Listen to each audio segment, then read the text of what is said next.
o Saúde Ativa está no ar, trazendo para você informações sobre saúde e qualidade de vida. E no programa de hoje, o nosso bate-papo é com o Dr. Lucas Marques. Ele é cirurgião geral e endoscopista e vamos falar sobre a campanha Março Azul. É uma campanha de prevenção e conscientização do câncer de intestino. Fiquem conosco e também teremos uma dica de saúde. Dr. Lucas, seja bem-vindo ao nosso programa. Muito obrigado, eu que agradeço a oportunidade de estar aqui com vocês para falar um pouquinho sobre essa campanha tão importante do Março Azul, da conscientização do câncer de intestino, especificamente do câncer do intestino grosso, né, o que a gente mais foca agora nessa campanha do Março Azul. E é uma campanha que vem crescendo ao longo dos últimos anos, encabeçada pela Sociedade de Endoscopia, a qual eu faço parte, e hoje em dia já sendo abraçada por diversos órgãos do Estado, diversas hospitais particulares, clínicas, ajudando nessa divulgação, nesse momento tão importante que nós falarmos de prevenção de um câncer. Doutor, visualizando incidências, assim, idades, a gente está falando de um câncer que quando as pessoas às vezes falam câncer de intestino, ela é uma coisa bem agressiva, né? Geralmente é um câncer bem agressivo. Avaliando questões de idade, geralmente acomete mais as crianças, os jovens, os adultos. O câncer de intestino é um câncer que ele se desenvolve a partir dos 50 anos, basicamente, a partir dos 60 anos ele começa a demonstrar alguns sinais e sintomas. Ele é um tipo de câncer que, infelizmente, ele já vai demonstrar alguns sinais e sintomas quando ele já tem algum comprometimento um pouco mais avançado, quando já é mais difícil de curar, tanto por endoscopia, com procedimentos endoscópicos, como a colonoscopia, que a gente vai falar um pouquinho mais daqui a pouco, sim, quanto pela própria cirurgia e os quimioterápicos e tudo.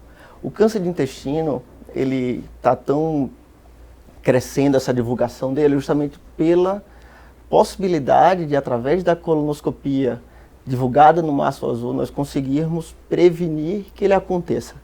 Diferente de outros cânceres, como o câncer de mama, alguns outros tipos de câncer, sim, em que o objetivo é você conseguir encontrar o câncer ainda na fase inicial. Na colonoscopia nós conseguimos prevenir o câncer. Através da remoção de pequenos pólipos, pequenas lesões ainda benignas muitas vezes, esse paciente ele não vem a desenvolver o câncer. Isso é muito, muito bacana. E o que diferencia o câncer coloretal dessas outras campanhas, né, de prevenção e diagnóstico precoce. Muito importante, doutor. Eu acho que essa sua fala é extremamente importante, inclusive trazendo uma coisa pessoal. Minha mãe recentemente, inclusive, fez a colonoscopia, né? A gente ainda aguarda o resultado, mas eu queria falar isso com o senhor. Tem uma idade que geralmente os médicos indicam, né? Os adultos a fazerem, por exemplo, o jovem, o adolescente, ele talvez faça, é isso que eu preciso que o senhor explique, porque ele estaria com algum sintoma. Mas existe a partir de tal idade que é o recomendado para realizar a colonoscopia. E fala um pouquinho para a gente também sobre este exame, que algumas pessoas que eu já ouvi falar, elas têm muito medo. A endoscopia acaba sendo mais leve, as pessoas mas falam muito do preparo e tem medo do exame também da colonoscopia. Então, fala para a gente a questão da idade e também desse medo para que as pessoas não tenham para fazer, né? Com certeza. Então, o exame está indicado em pessoas assintomáticas, pessoas sem sintomas, a partir dos 50 anos. 50. Tá? Uhum. Se você está com algum sintoma de perda de peso inexplicada, sangramento nas fezes, uma anemia muito importante que não sabe a causa, se você tem algum quadro de dor abdominal importante que não passa, sim, tudo isso são sintomas que podem levar você a fazer uma colonoscopia antes dos 50 anos. Sim.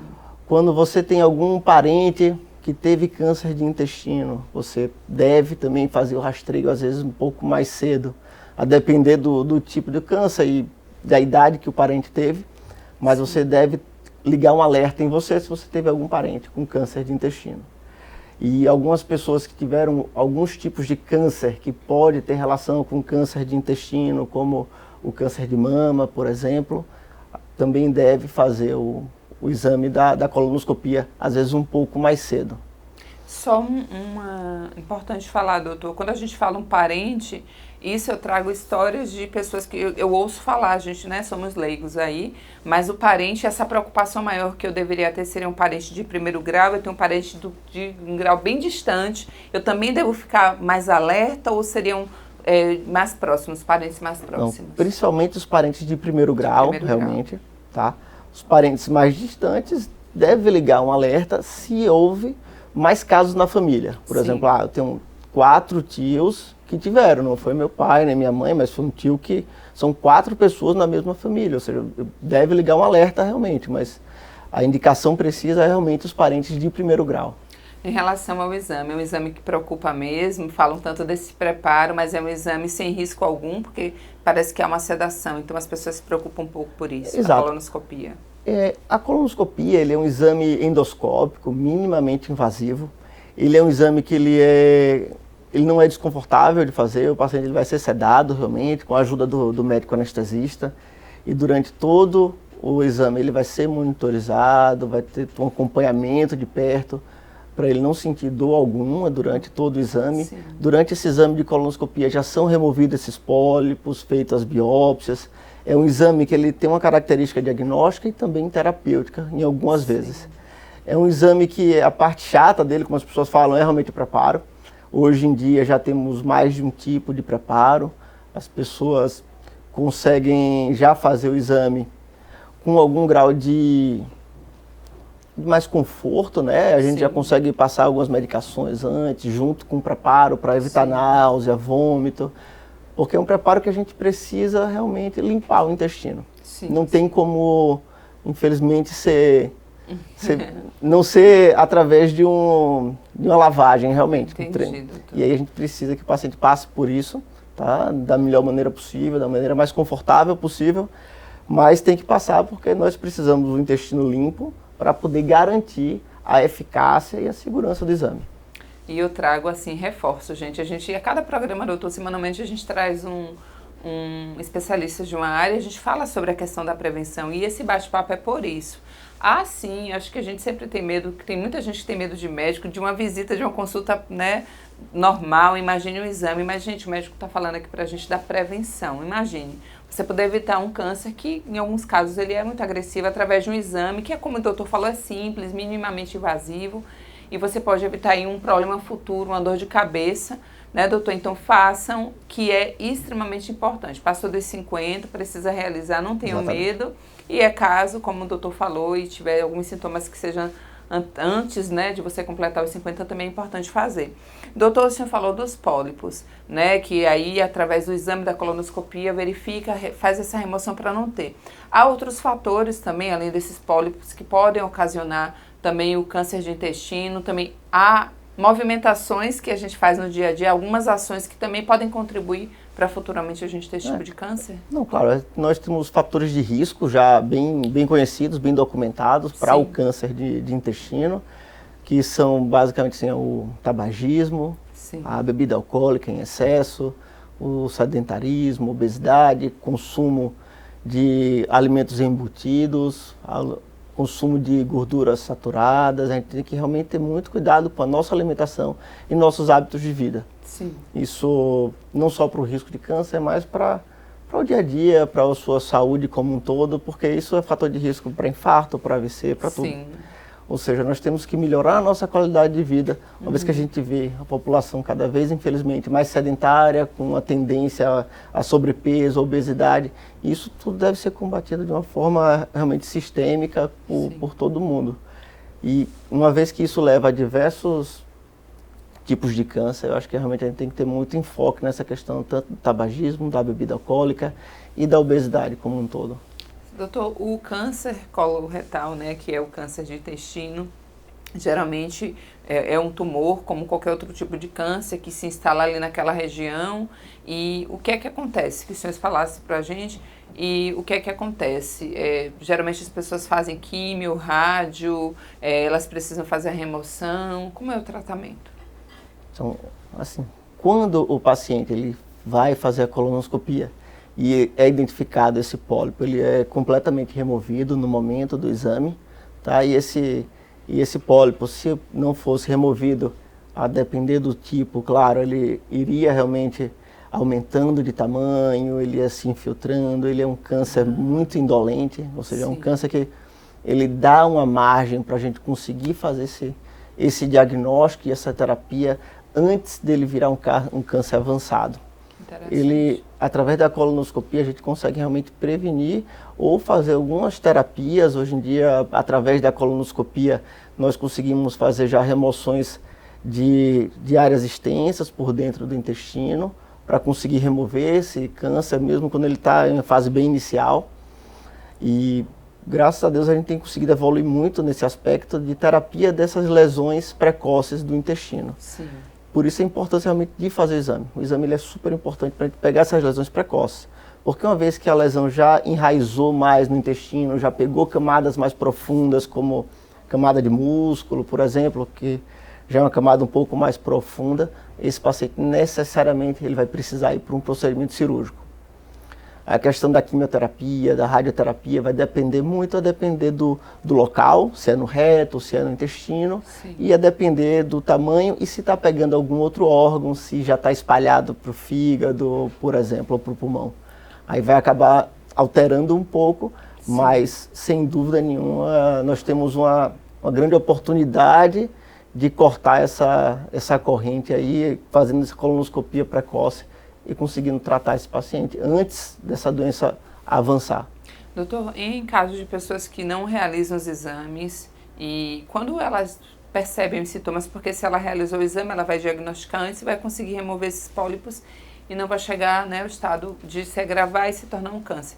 Mas neste caso de pessoas que não realizam os exames, quando elas passam a ter os sintomas, que o senhor citou alguns aí, é porque ele já está num estágio muito avançado, acaba que já chegou em outros órgãos, é assim, geralmente porque é um câncer silencioso, seria porque tem câncer, né, que a gente fala aqui, que ele é muito silencioso, doutor. Se a pessoa realmente não realizar o exame, tá tudo normal, e quando descobre, ela já está no estágio muito avançado. Exatamente, como o intestino é um órgão oco, uma víscera que ele é bem elástico, ou seja, se tomou para ele dar sintomas, ou ele já está invadindo camadas mais profundas, pegando vasos maiores, promovendo sangramentos para dentro do intestino, ou então ele já está tão grande a ponto de obstruir, né, de entupir o intestino, ou seja, já são lesões muito grandes, muito avançadas.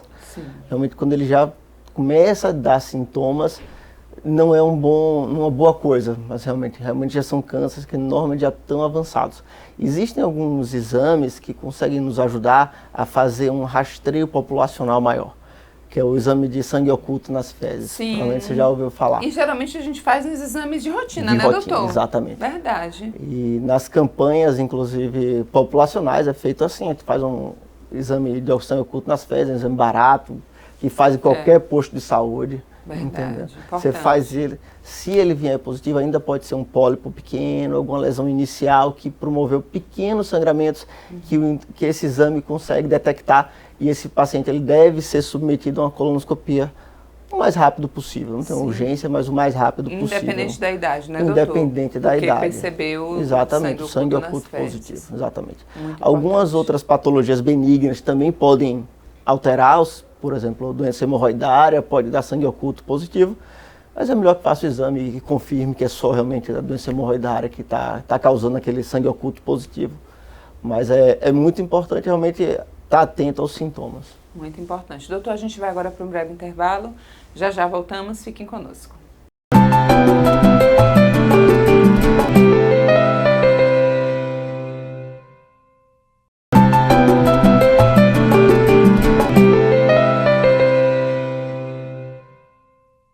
O Saúde Ativa está de volta. Hoje o nosso bate-papo é com o Dr. Lucas Marques, ele é cirurgião geral e endoscopista. Estamos falando sobre a campanha Março Azul, que é uma campanha de prevenção e combate ao câncer de intestino. Doutor, a gente teve aí no primeiro bloco, inclusive, falando para as pessoas que nos assistem, é muito importante, se vocês tiverem dúvidas, se eles tiverem, doutor, sobre o nosso bate-papo, é só acessarem lá o nosso canal do YouTube, colocar Câmara Municipal de Aracaju, e você pode assistir a reprise deste programa e de outros também. Semanalmente a gente traz aqui um entrevistado da área da saúde para esclarecer uma dúvida aqui com vocês, tá? Doutor, só voltando um pouquinho sobre a sua especialidade. Eu falei cirurgião geral e endoscopista. O endoscopista seria um profissional especialista em realizar endoscopia, seria isso? Exatamente. A endoscopia, como um exame relativamente recente, né, na nossa prática diária, acabou evoluindo muito na sua parte diagnóstica e terapêutica, e alguns anos atrás ele virou uma especialidade médica, tá?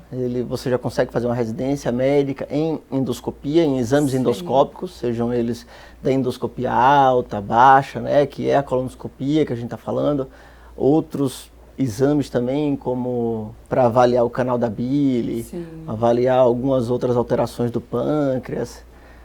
Através da endoscopia, nós hoje conseguimos atuar em diversos órgãos de uma maneira minimamente invasiva, sem precisar realmente adentrar a cavidade do abdômen, sem precisar operar o paciente, né, através da endoscopia. Nós hoje conseguimos resolver muitas coisas já. Sim. E aí acabou virando uma especialidade médica, e que hoje praticamente eu só trabalho realmente com endoscopia. Interessante. Minha paixão aí. E sempre tem um motivo, né, doutor? Assim, a área da saúde também foi uma paixão de família, essa área da medicina e endoscopia teve um foco, o senhor se descobriu depois? Eu sempre quis fazer cirurgia, meu pai é cirurgião geral aqui em Aracaju, e eu sempre quis fazer a parte de cirurgia. Ele faz a parte de cirurgia através da laparoscopia, né? Sim. Que é aquele acesso já minimamente invasivo, através da câmera, dos furinhos da barriga. E eu achei que a endoscopia é o próximo passo da laparoscopia. E aí eu já fui para a endoscopia realmente. E quando nós conseguirmos, em breve, se Deus quiser, juntar a robótica com a endoscopia, aí vamos conseguir fazer muito mais coisa aí. Doutor, falando agora sobre a questão do tratamento, né? O senhor falou, claro, que cada tratamento, né, em relação ao câncer de intestino vai depender do paciente. Geralmente são tratamentos que duram muito tempo. A pessoa que tem, né, esse problema, ela vai ter aí um tratamento para o resto da vida. Como é que é, doutor? Exatamente. A pessoa que tem um câncer de intestino, ele vai ser submetido a uma cirurgia para poder remover o tumor. Tá? Depois da remoção do tumor, junto com alguns linfonodos, alguns gânglios que ficam perto do intestino, que acabam saindo junto da peça da cirurgia, o oncologista ele vai avaliar se existe algum grau de comprometimento, algum grau de chance desse câncer ter pequenas células se alastrando, e aí você vai fazer a quimioterapia para poder ter um controle e reduzir a chance de ter alguma recidiva futura. Mas esse paciente ele precisa realmente continuar o acompanhamento pelo resto da vida, porque uma vez que ele teve um câncer de intestino em um determinado segmento do intestino, ele tem uma chance aumentada de ter câncer em alguma outra parte do próprio intestino. E aí ele precisa realmente ter uma vigilância um pouco mais intensa do que a população em geral. Doutor, trazendo agora, me veio na memória uma pessoa recente, a Preta Gil. O dela foi um câncer de intestino, doutor? Um câncer de intestino, que ele foi operado, né? Ela foi submetida à cirurgia. Eu não estou tão por dentro do caso, mas pelo que eu vi foi uma pequena complicação no pós-operatório. Ela teve que usar aquela bolsinha, né, por um tempo. E realmente foi E assim, ela é super jovem, né? Isso, doutor. Realmente, tinha outros exemplos, o ator do Pantera Negra. Verdade. Que ele também teve câncer de intestino. Infelizmente temos diversos casos de câncer de intestino, e que essa campanha só vem a reforçar a necessidade de a gente estar atento a esse tipo de câncer. E não só isso, doutor, atento ao nosso corpo. Era uma coisa que eu queria trazer para vocês. Às vezes, o senhor com certeza aí no seu dia a dia devem vir pessoas com queixas que pareciam que eram coisas da rotina, mas a gente vive numa correria tão grande, né? A gente quer atingir metas, alcançar os objetivos, eu digo às vezes para as pessoas chegar em que lugar que nem às vezes a gente sabe, nessa correria desenfreada. E eu lembro que em uma entrevista ela falou sobre a questão das fezes dela. Ela disse que havia percebido nessa correria, ela estava com algumas dores, mas na rotina, ela trabalhando, foi deixando para lá. mas ela percebeu que as fezes elas estavam vindo num outro formato.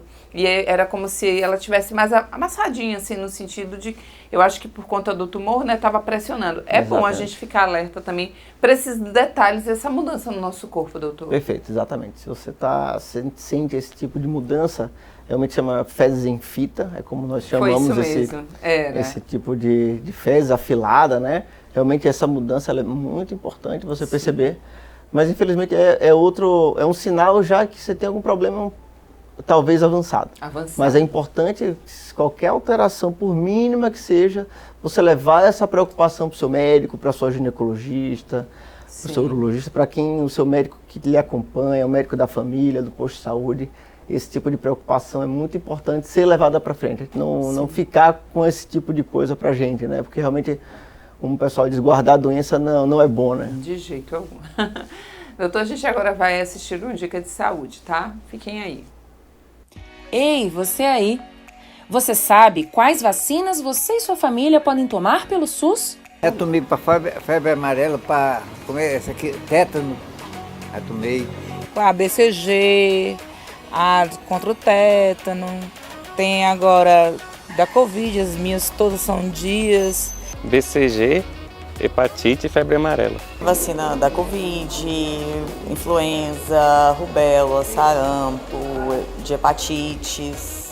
Todas essas respostas estão corretas, mas existem muitas outras. Pelo SUS, são 18 vacinas de rotina para proteger a sua família de doenças como poliomielite, sarampo, rubéola, cachumba, tétano, etc. Além dessas, também são oferecidas imunizações para públicos especiais e também a de gripe, que é sazonal. É na caderneta de vacinação que você pode conferir: será que eu estou com todas as imunizações em dia? Graças às vacinas, muitas doenças foram eliminadas do nosso território, como a paralisia infantil, a rubéola congênita. E são doenças que, embora elas não estão presentes mais no Brasil, elas ainda circulam por outros países. Então a vacinação ela é importante para manter a nossa população protegida. Ela tem um efeito não só individual, mas também coletivo, de evitar que essas doenças retornem. Também temos as vacinas para adolescentes e adultos. Então não é porque eu não sou criança que eu não preciso me vacinar. Há vacinas específicas para faixas etárias mais velhas. Então todos devem procurar a unidade de saúde para pôr a vacinação em dia. Mesmo que você perdeu a sua caderneta de vacinação, você deve ir sim no posto de saúde, pois lá você vai ser avaliado e vacinado. Atualize a sua caderneta e a caderneta dos seus filhos. Vamos proteger a nossa família. Manter a imunização em dia é muito importante para se proteger contra doenças graves. Então, confira sua caderneta, procure uma unidade básica de saúde e complete seu esquema vacinal.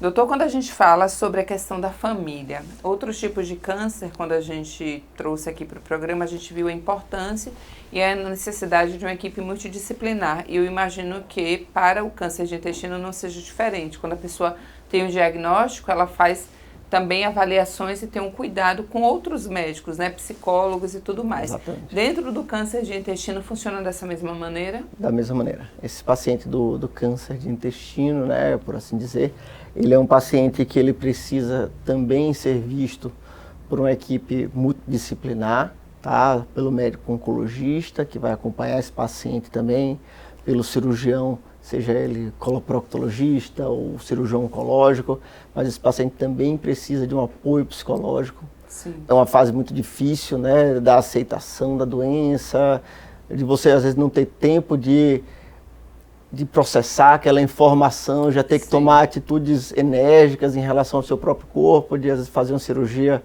que vai tirar um pedaço do intestino, que pode levar algumas pequenas complicações ao resto da sua vida, a depender da quantidade de intestino que você tire. Por exemplo, você precisa de um suporte de um nutricionista para evitar algum problema tanto da cirurgia quanto no pós-operatório tardio. Você precisa realmente de um suporte de uma equipe multidisciplinar. Isso é fundamental realmente para poder garantir um bom procedimento e um bom pós-operatório também. E nessa questão também a família tem papel fundamental, né, doutor? Sem dúvida alguma. o apoio da família é fundamental em todo o processo de doença, né, de processo de tratamento desse tipo do câncer, de modo geral. Mas no câncer de intestino, eu acho que a família realmente também tem um papel fundamental em apoiar nesse paciente e de ficar alerta que, infelizmente, também podem ter, e todo mundo deve fazer, o exame da colonoscopia também. Sim. A depender da idade do paciente. Isso mesmo. A gente não gosta muito de falar sobre morte, né, doutor? Mas é um câncer que, sim, ele pode levar a óbito, pode haver complicações, isso pode acontecer? Pode. Hoje o câncer de cólon e reto, né, o câncer de intestino, ele é um dos que mais mata hoje no Brasil e no mundo. Ele perde para câncer de próstata, para câncer de mama, para câncer de pele é o maior, mas aí ele é um dos que mais mata hoje em dia. E nós temos que ter muito cuidado com ele, porque ele está muito atrelado a uma alimentação ruim, a obesidade, a tabagismo, a bebida alcoólica. A gente tem que ter muito cuidado, porque esses fatores de risco é o que você vê no dia a dia, é o que você vê chegar no seu consultório, tanto em casos iniciais, um paciente, eu tô com uma gastrite, bebi demais no final de semana, ou eu tô comendo muito mal, tô trabalhando demais, não tô tendo tempo de almoçar, eu faço um lanche e volto para o trabalho, porque eu não posso perder tempo. Isso. E essas pequenas coisas, elas vão se somando, e quando você vai ver no final, a gente tem um câncer que está aumentando muito a incidência dele aqui no Brasil. Isso mesmo. E as campanhas, elas têm que reforçar muito isso. Que nós temos que ter cuidado com a nossa saúde, com a nossa alimentação, nossos hábitos de vida, sedentarismo. Nós temos que ter muito cuidado com esses fatores de risco, porque eles são fatores de risco para muitas doenças. É verdade, doutor. A gente, olha, é engraçado. Se eu colocar... Eu acho que a gente já teve, eu perdi as contas, 200 programas ou mais que nós trouxemos de especialistas aqui ao longo desse tempo que eu comando aqui o Saúde Ativa. Não teve a gente pode falar de qualquer problema que falou sobre a qualidade de vida, né? Sobre, como eu falei, essa alimentação que a gente vai aí para os industrializados, o sono que a gente acaba dormindo pouco, porque... Exato. Tem que trabalhar, tem que acordar cedo no outro dia, falta de atividade física porque a gente não tem tempo. Né? E a gente fala atividade física não é necessariamente academia, é uma caminhada, né, doutor? Exatamente. No dia a dia já se torna muito importante. Com certeza. Então, qualquer atividade física ajuda, né? Exatamente. Para a nossa rotina, e a gente sempre traz que isso é importante, porque como o doutor falou, não é uma coisa de um dia, é a nossa rotina. É um cigarro hoje, mas só uma outra amanhã. É não fazer uma atividade hoje, amanhã também não. Mas eu almocei hoje, tarde, ou não almocei, fiz um lanche rápido, comi, né, uma friturazinha ali, uma gordura, mas e aí vai somando, e as consequências ela vem a longo prazo. Exatamente. E com certeza você aí que nos assiste está nessa correria, trabalhando muito, né, tentando fazer o seu pezinho de meia, conquistar as suas coisas, para que no futuro, quando você chegue, né, doutor, nos 50, 60, você tenha saúde. E aí não tem sentido você correr tanto e fazer tantas coisas erradas nesse período, para quando chegar a saúde, você se aposentar e adoecer. Então a gente traz sempre o alerta aí, cuidem da saúde de vocês, busquem realmente um médico, que eu queria que o senhor falasse também sobre isso, porque a gente sempre traz a questão do mundo digital, virtual, que também traz respostas para a gente. Hoje a gente sente uma dorzinha, eu vou consultar lá virtualmente e vou diagnosticar e já vou fazer uso de algum medicamento ou que o meu vizinho está usando. Fala também, doutor, da importância da busca do médico, para que se a gente venha sentir alguma coisa, porque as pessoas acabam usando a medicação que o amigo está usando porque ele está sentindo a mesma coisa. Exatamente. Isso pode trazer, inclusive, outros problemas. Exato. Essa automedicação realmente é um problema muito sério, tá? Eu acho que essa questão da informática, dos pacientes procurarem no Google o que é que estão sentindo, né? Seja qualquer outro buscador, mas eles vão procurar o que estão sentindo, já chegam muitas vezes na consulta com diversos diagnósticos diferentes que ele acha que teve, aí vai conversar com um vizinho ou outro, aí vê alguma similaridade, já começa a usar o remédio do outro, e realmente isso pode dar muito problema. Algumas pessoas podem ter tanto a parte dos efeitos colaterais das medicações, que ela teria de qualquer maneira, mas alguns diagnósticos feitos de maneira errada podem realmente prejudicar todo o tratamento. Porque, primeiro, podem mascarar algum sintoma que era muito importante de ser levado para frente, levado ao médico para ter um diagnóstico correto, ou algumas vezes o remédio pode realmente fazer mal diretamente no problema, realmente, e agravar mais ainda o quadro do paciente. Temos que ter muito cuidado mesmo. Doutor, a endoscopia ela é responsável por vários diagnósticos, para além do câncer de intestino. E uma outra pergunta, as pessoas falam muito, e eu acho que essa é uma dúvida de muitas pessoas que nos assistem. Por exemplo, eu já tive gastrite, né? Aquela queimação, aquele mal-estar, fiz tratamento, às vezes é pela bactéria Neo H. pylori. Tem pessoas que eu já ouvi muito falar assim, você cuide da gastrite porque senão ela vai virar uma úlcera e um câncer. Isso é mito, é real? Olha, acho que a gente tem que ter cuidado, tá? Mas a questão da gastrite, ela quer dizer pra gente que o estômago está inflamado, está precisando de um cuidado, tá? E aí a gente vai tentar descobrir a causa dessa gastrite, que pode ser tanto aquela bactéria, né, que o estômago tem, do H. pylori, quanto pode ser alguma outra coisa que está agredindo, como a alimentação, tabagismo, algumas medicações também vão agredir o estômago, como os anti-inflamatórios, que algumas pessoas realmente se automedicam porque estão com a dor no joelho, a dor de cabeça, acabam tomando. E nós temos que ter muito cuidado. As úlceras, elas são realmente uma complicação de uma inflamação crônica no estômago, tá? Que em determinado ponto do estômago acaba provocando uma feridazinha, acaba promovendo a úlcera. E não necessariamente essa úlcera vai virar um câncer, tá? Entendi. Mas realmente a inflamação crônica do intestino pode virar um câncer, realmente. Nós temos que ter muito cuidado. Muito cuidado. Doutor, eu teria aqui todo o dia para conversar com o senhor, esclarecer, mas a gente precisa encerrar. Mas antes, assim, eu queria que o senhor falasse agora, para quem nos assiste, né, que acabou de ter esse diagnóstico. A gente sabe que nenhum diagnóstico de qualquer doença, e principalmente do câncer, ela é assustador. A gente, né, pensa logo que vai se agravar e vai ser algo muito ruim. Mas, assim, para quem nos assiste, o que é que o senhor teria a dizer que acabou de receber esse diagnóstico, um parente também, de que é para ter calma, paciência, fazer o tratamento, que tudo tende a dar certo? Com certeza. O câncer de intestino hoje é um dos cânceres mais estudados hoje na medicina, e é um câncer que hoje ele tem um tratamento já muito bem definido, se for em fases mais precoces por endoscopia, através da colonoscopia, seja através da cirurgia, e até em casos avançados onde já existe algum comprometimento do fígado, do pulmão. Hoje em dia, com a ajuda dos oncologistas, dos quimioterápicos, a gente consegue estabilizar essa doença e operar mesmo ela já em fase de metástase. A gente já consegue operar e com boas chances de cura. Hoje é um câncer que nós conseguimos curar. Infelizmente, não conseguimos curar tanto quanto gostaríamos por uma questão de diagnóstico. E eu acho que essa é a grande mensagem final. Eu acho que nós da Sociedade de Endoscopia, junto com outras sociedades médicas, ao longo desses 5 anos que estamos vindo divulgando e levando esse assunto para frente, procurando os meios de comunicação para poder divulgar. E eu acho que hoje o papel de cada um que estão nos ouvindo hoje é realmente levar essa informação um pouquinho mais para frente. Se cada pessoa dessa levar essa informação para um vizinho, levar essa informação que precisa fazer o exame depois de 50 anos, para um vizinho, para um parente, ou até para o próprio médico. Alguns médicos não pedem porque, eu vou pedir, é um exame que é muito incômodo, é um exame que tem um preparo.